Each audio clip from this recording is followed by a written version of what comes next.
Okay, Mighty Channel UG wona osinzira okubanga otulaba olunaku olwaleero tuline omusajja wa Mukama Bishop Kaweesi.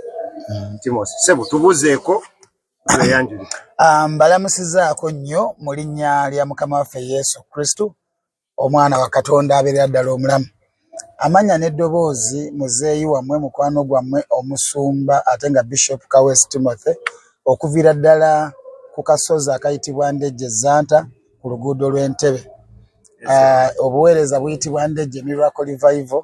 Wonna w'osanga akapande nga kaliko Ndejje oba kasooka na kyalo ng'ono agamba Mutundwe Miracle Revival, Kayunga Miracle Revival. Obwo bwe buweereza Mukama bw'atuwadde. Ese. So kitegeeza nti muyina amakanisa mangi gawerera ddala. Ese. Okay. Kale ng'omusumba w'amaanyi mu sayidi z'ey'Endejje tuze tukwebuuzeeko. Attorney General wa Uganda ow'ekitiibwa Kirwa Kiwanuka yavaayo n'awandiika ebbaluwa eyo for starters wagifunako kopi nakyo gimanyiiko oba tandikira? Ya ebbaluwa nagifunako kopi ekyo kyo sikwegaana era nendaba nga abalokole essaala eyaffe ekoze etya eyongedde okuddibwamu mu nsonga ng'eyo ey'okugamba nti emyaka egisigadde gyonna oba egy'emabega gyonna obulokole bubadde bulina prosesi yaabwo naddala ekkanisa naye okwogera mangu kweyo ebbaluwa kubanga gyontuukiddeko nga kubanga waliwo abasumba abalaba n'abalokole ab'enjawulo abalaba ku mukutu specifically okutematema biki ebyalimu mu bbaluwa eri abatulaba. Yes, kakati kyembadde njagala okugamba nti okusinziira ku bbaluwa tulaga nga ffe ate ffe abasumba n'ekkanisa wa weetuuse ey'omulembe guno. Ekkanisa okuva edda nedda ebadde ekola naye ng'ate waliwo ebintu ebimu ebibirabika ng'ebirumira nga tulaba baganda baffe engeri ebakolamu naffe ate si bwe tukolamu nga twebuuza lwaki ffe tusinza wanjawulo nabo basinza wanjawulo naye mu bwangu ddala emabegako awo twafuna kweyo ebbaluwa gy'obadde ombuuzizaako era ebbaluwa njirina simanyi oba onaafuna omukisa n'ogiteerako abo abatulaba ne basobola ogitegeera oba nsobola okuzuuminga ku ssimu yange no bagifuna bulungi. Tujja giteekayo. Ndoza yeeno already. So kakati kyoyogerako nkirina na wano ku ssimu. Kakati ebbaluwa eyo mulimu obuwaayiro obulaga nga bugamba nti naffe ng'ekkanisa z'abalokole zigenda kubeera nga ekkanisa endala. Kwegamba tubadde biri ebiseera eby'emabega waliwo kye tuyita NGO ne kye tuyita oba nga tugestalinga amakanisa gaffe nga company as a company. I think you can understand. Kakati saawa zino ye ono omwami yakulaga nti eri mu company teweetaagisaayo n'erimu NGO teweetaagisaayo erimu NGO waliwo ebintu ebirala by'olina okutwalayo naye nga si kanisa. Kigenda mu NGO musumba kubanga ekkanisa nayo abantu badde bagimanyi nga NGO. Okay. Organization. Of course ekintu ekyo kibuuzo kirungi ky'ombuuziza ekkanisa bwe badde naye kati oba ombuuziza ebibuuzo kati biri kanjogere ki ekigenda mu NGO.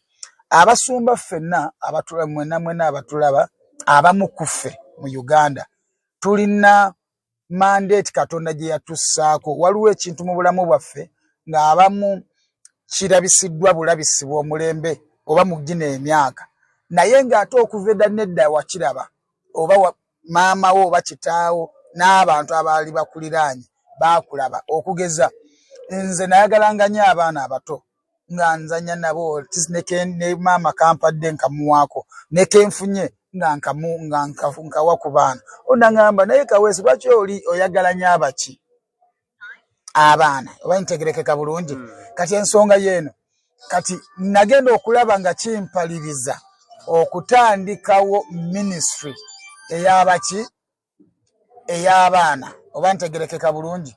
Kati NGO esobola okutwala eyo ye ministry y'abaana ona orphanage ona ministry y'abakadde ona ministry y'abanamwandu ebitongole ebifaanagana weebityo wadde nga biri part of biri kitundutundu ku kanisa ebyo ebyesaana okutwala eri naye ng'ekkanisa yo saawa zino wetwogerera kwene yasomye n'ebbaluwa ekkanisa tekyali mu kitundutundu ekya NGO oba mu register of what company. Okay, kati ekkanisa ebanga tekyali under NGO kigiyamba ki oba kiyamba ki abasumba? Okay, kakati ekiriwo weeyambira abasumba olugendo baba lutemye kubanga kati wali ojja kwagala ekkanisa osooka ogende mu NGO mu register of company ogiwandiise ate okomewo eno ku kyalo ate twala ebbaluwa zino kwero si wanu twala kwero si tu twala booti genda ate owa looya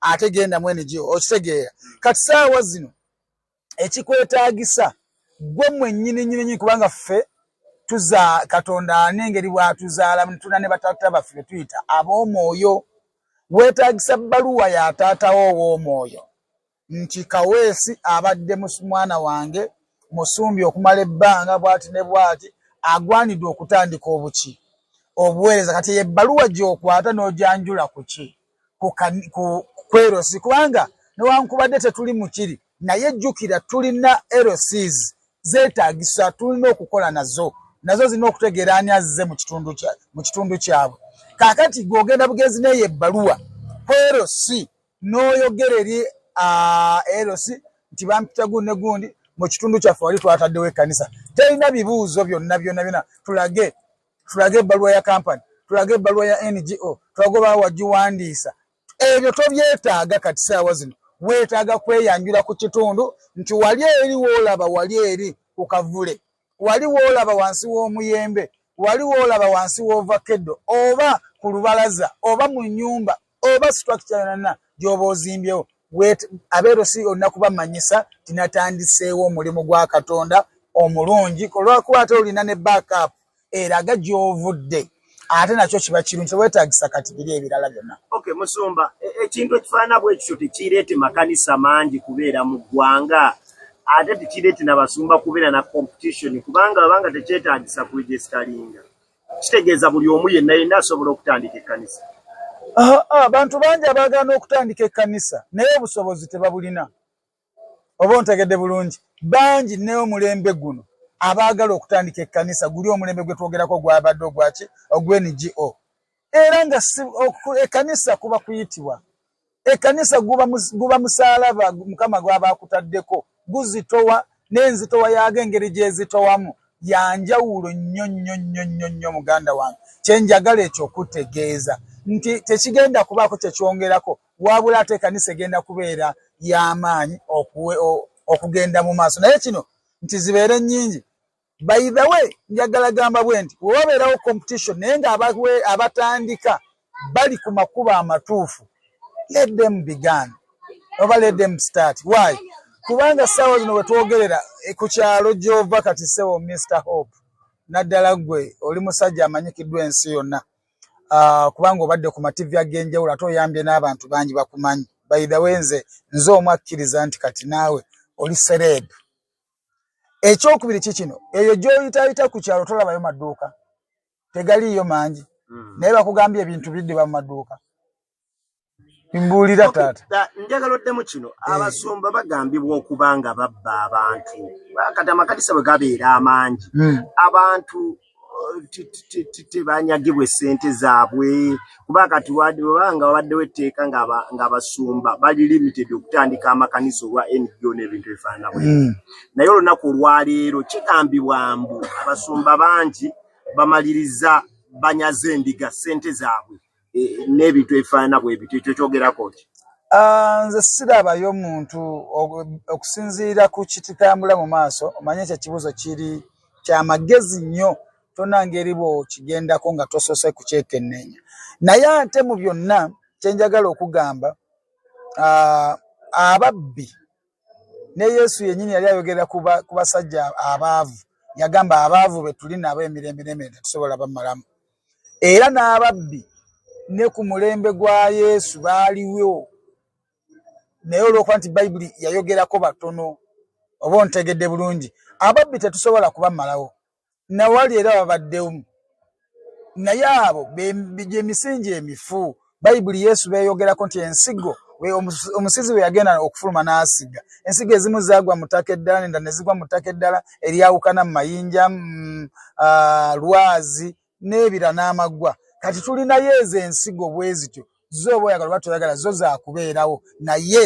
ekikulu kya byonna ennamu zijja kubeerawo kankuweeyo kano akantu ak'okulabirako gwandaba nkakubuuza ate okaddemu baali bakuwaddeko ssente ez'ekikipuli njagala kale musajja Katonda onyambeko baali bakuwaddeko ssente z'ekikipuli we baakuwa ssente z'ekikipuli n'ozitunulira mu ngeri yonna gye wazitunuliramu wazisuula oba wazitereka oba naawe wagenda n'ozisiba ku dduuka edda n'ogamba waayi aba zino baazimpadde naye ate nange kangende nziwanyiseemu nfunemu enno fe abamu ku ffe baazituwa naye ssente ezo twazisuula tetwagala kibi kweyongerayo naye ate ekikulu kya byonna saakoma kukola era tekyampa kulowooza nti ezisigadde zonna ssente ki nfu nagenda mu maaso nga nkola era nga nnoonya ssente ki entuufu ab'ebicupuli bajja kubaayo mukwano era ekyo kyo njagala kikugamba bajja kubaayo naye abatuufu bajja sigala nga gye bali gwe noonya abatuufu abo ab'ebicupuli bw'oba ovaako. Okay, kigambibwa nti nno ebbaluwa eno yajjidde mu kaseera nga eggwanga ligenda mu kulonda era kigambibwa nti abakulu baalabye nga abalokole bayina numbers nnene ne balyoka babawaamu breathing space musobole okuba nga omukulu mumuwa akalulu ekintu ekifaanana bwe kiti ekkanisa n'ebyobufuzi ne politics ekyogerako nsese ge mazima kaakati buli kintu kibeerako season enseenene tosobola zinoonya mu mwezi gwa musaamu nti zaabuuse wabula zirina ennaku zaazo ze tumanyi ne tugamba kati enkuba ya museenene ekoze etya etandise nzikiriza na kino kyajjidde mu sizoni yaakyo lwakuba nti kyajjidde mu sizoni gye tulabikanga ey'obufuzi abantu ne baagala okwalowoozesa we batyo naye kyazze mu kiseera kyakyo ekituufu ngeri Katonda bwe yakiteekateekamu kisobole okubeerawo. So gwolaba ebyobufuzi tebiri mu kino ekintu ate bulimu kubanga ebintu bya Katonda teriiyo kubanga laba Katonda yagaba abafuzi era yaleeta abafuzi kati ate omufuzi tasobola kugabira Katonda nga Katonda yagaba. Kino kyajjidde mu sizoni eyo sizoni yakyo buli kintu kiriko ebiseera byakyo. Omubuulizi ayogera bulungi nti waliwo ekiseera ekyaki ekyamaziga n'wabeera n'ekiseera ekyaki ekyenseko kakino ekiseera kyazze bwe kityo bwe kiri buli kintu kiriko ekiseera kyakyo eno sizoni y'ekyo. Kubanga abasumba bala baavuddeyo ne bagamba lwaki mujaguza ekintu ekifaanana bwe kiti kubanga gavumenti si eteekeddwa okuwa abantu eddembe ly'okusinza Katonda yawa abantu eddembe ly'okusinza mwe bwe mujaguza bwe muti muba muyina ebya gavumenti bye muyisaawo obaolyawo akasente ke baabawadde n'ebintu ebirala. Wow, glory be to God. Thank you very much for that.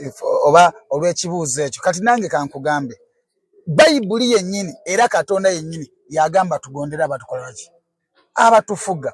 Mukama yatuwa abakulembeze kati waba yatuwa abakulembeze n'abakozesa ekyo kyennyini era oteekeddwa kisanyukira oba ontegedde bulungi naye nga tekiriyo mu mabega kyonna wabula Katonda Bayibuli nga bwega nti emitima gy'abakabaka giri mu ki giri mu mukono gwe. Kyazze mu sizoni eyo Mukama n'akozesa president n'abakulembeze abalala ne bateekako omukono ekyo nekijja netisirabayo kiri mabega lw'okuba nti abasumba bano kambeeko kyenkugamba abasumba abamu balina enkola eyaabwe nga mwene GO babadde balina we bafunira oba ontegedde bulungi abamu babadde balina engeri enfuna gye bafuniramu ku baana baabwe agamba atandise kanisa enansana naga mwana wange kanisa eyo okutandika ojja leetayo obukadde 5 nga nze ndi bishop wo nkukole ntya nkutandikire kati yalaba nti kiringanga okulyakwe kati kwe balinnyemu.